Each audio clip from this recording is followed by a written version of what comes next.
When we had our first case, really, it was like he was super, super sick. You know when like animals are so scared that their eyes open so wide you can see the whites all the way around?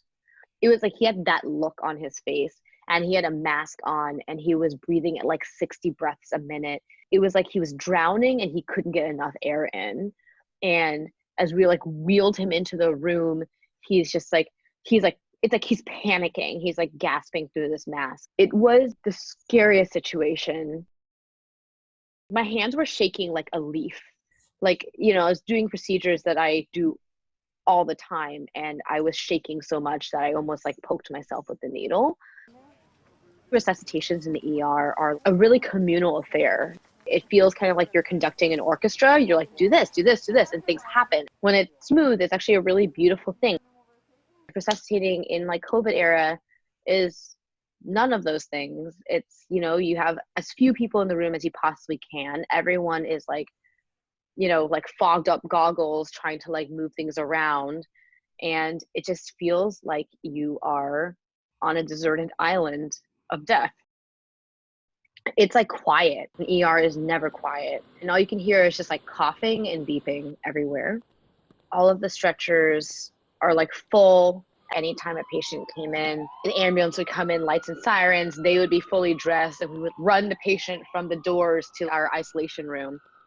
It started, first we started with 2, and then it went up to like 6, and then it turned into like an entire half of like the ER. And then now we're building tents outside and taking over the building next door.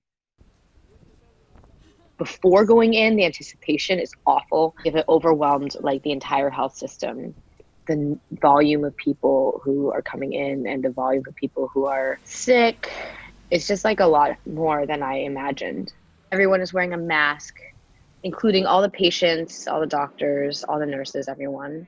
Some people are sicker than others. The people who need to be intubated, it sometimes happens really quickly. Like one moment they're okay.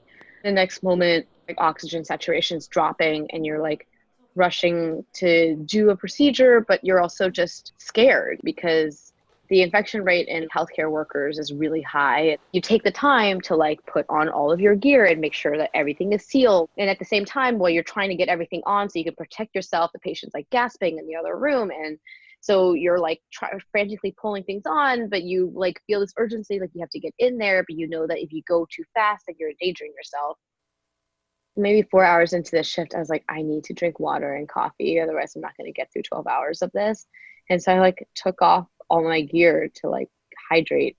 And my like colleague who's sitting next to me was like, okay, I'll continue wearing my PPE until you take yours, put yours back on, and then I'll switch. That way we don't breathe on each other. And I was like, oh, good. Doctors are getting sick. Like we have multiple people who are out now, one of which is in the ICU. It's kind of inevitable, and it's scary. It's like really scary when it's your friends.